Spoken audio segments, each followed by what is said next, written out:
Hello everyone, I'm going to show you how to set up your Arris router. And before starting, if this video helps, please support me. I donate half of all donations to shelters. You can find more details in the description below. So, first thing you need to do is turn on the router. Take the power adapter, plug one end into an outlet, and the other into the router.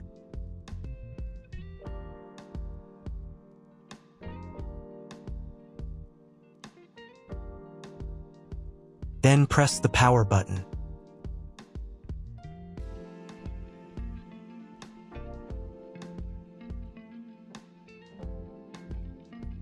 When the router is powered on, the light will turn on. It may take a few minutes for it to completely turn on. Next, connect the cable from your broadband provider or from your modem to a special internet port. Now you need to reset the router to the factory settings. Press and hold the reset button on the router for 10 seconds, until the indicator lights on the router begin to flash. Sometimes this button is located inside the router casing to avoid accidental pressing. In this case, use a thin object to press on it.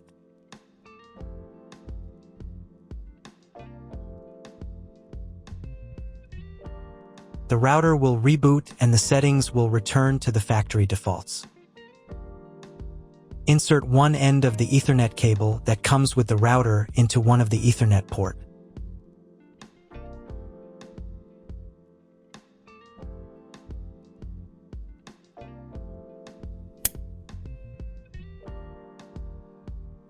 And the other into your computer's Ethernet port. Please wait a few minutes for connection. The router is now connected to your computer. Now you need to set it up. But first, I will show you another method for connecting the router if you do not have an Ethernet cable or your computer does not have an Ethernet port. Connect the router to the power adapter and cable from your internet provider. This will enable Wi-Fi. If the router is new and has never been configured, the Wi-Fi network will have the name of your router. Your router has its own Wi-Fi network name and password printed on a sticker.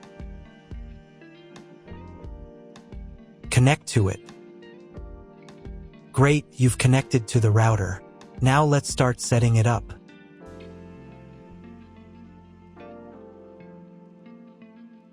First, open your web browser and visit the URL you see on the screen. Use the URL bar instead of the search bar.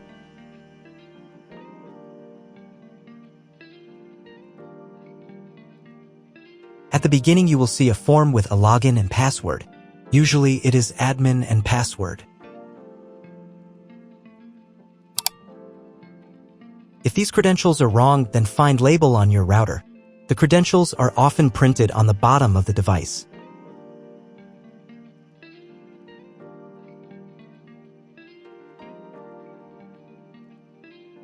If none of this works, it means that your router has already been configured and someone has changed the login and password. If you can't find out the login credentials, just reset the router to factory settings. And then log into the router's personal cabinet using the standard credentials. If your router settings do not look like mine, it means that your router has a different firmware. I made a video for every firmware type. You can find all the links in the description down below. I want to warn you right away that there are many firmware versions and they may differ slightly. But don't worry, you will succeed, just watch the video and follow the instructions. So, as I mentioned earlier, the first step is to enter your username and password to access the router's admin panel. At this point, you'll also see an option to choose the language for the router's admin interface. You can select from several available languages depending on the model, but in this case, I'm going to leave it set to English. It's the default and most documentation supports it. Once you've entered the username and password and selected the language, click the Apply button to proceed. After that, a pop-up window may appear. This is a security prompt asking if you want to change the default login password for the admin panel. This step is extremely important for your security. Leaving the default password makes it easier for someone to access and change your network settings without permission. So I strongly recommend changing it. To do that, click right here to open the password change page. On this page, you'll see 3 fields. In the first field, enter your current password, the one you just used to log in. In the second field, type your new password. Make sure it's strong and hard to guess. And in the third field, retype your new password again to confirm it. The password must be at least 8 characters long, but ideally you should use a mix of letters, numbers, and symbols to make it more secure. You might also see a field labeled Login Timeout. This setting determines how long your session in the router's admin panel will remain active when you're not using it. For example, if you set the timeout to 900 seconds, that's 15 minutes, and you don't interact with the interface during that time, the system will automatically log you out. This feature helps protect your router from unauthorized access in case you leave your computer unattended while logged in. Once you've made all the changes, click Apply to save them. Now, let's move on and change the Wi-Fi network name and password. To do this, go to the Basic Setup tab and then click on the menu option also called Basic Setup.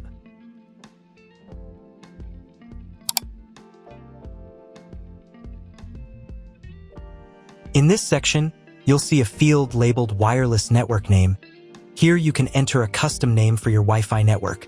This is the name that will appear when you search for Wi-Fi networks on your phone, laptop, or other devices. Right below that, there's another field called Wi-Fi Security Key. This is where you'll set the password that protects your wireless network. Just like the admin password, the Wi-Fi password must be at least 8 characters long, and it's best to include a combination of upper and lowercase letters, numbers, and symbols. If your router supports dual-band Wi-Fi, you'll see similar options for the 5 GHz network as well.